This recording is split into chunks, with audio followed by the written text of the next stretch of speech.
அர்ஷு, கையில் என்ன இவ்வளோ செடி வச்சுட்டு இருக்க? அங்கே வீட்டில் மல்லிகை செடி இருக்குல்ல, அது பக்கத்தில் இதெல்லாம் வேஸ்ட் ஆகிடும் அப்படின்னு சொல்லி இங்கே நடத்துகிறேன். சரி, இதெல்லாம் என்னென்ன செடிமா?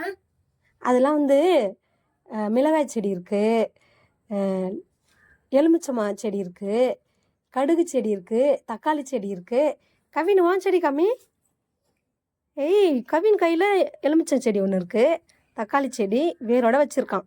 இப்போ நம்ம இங்கே நட்டுடலாமா? இது என்ன செடி? இது வந்து புதினா.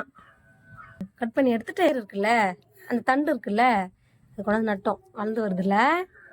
இங்கே பாரு, பச்சை மிளகாய் செடி நட்டோம்ல, இங்கே பாரு குட்டி குட்டி மிளகா, இங்கே பாரு. ஒன்று இருக்குமா? ஒன்னா? ரெண்டு. இங்கே பாரு, நானே காட்டுறேன். ஒன்னா ரெண்டா? அது ஒன்று மூணு இருக்கு. இந்த மாதிரி இதுல இருக்கு.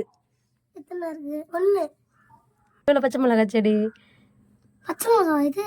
ஆமாம், இதெல்லாம் பிடிங்க, அப்புறமா நட்டுக்கலாம் தனித்தனியாக.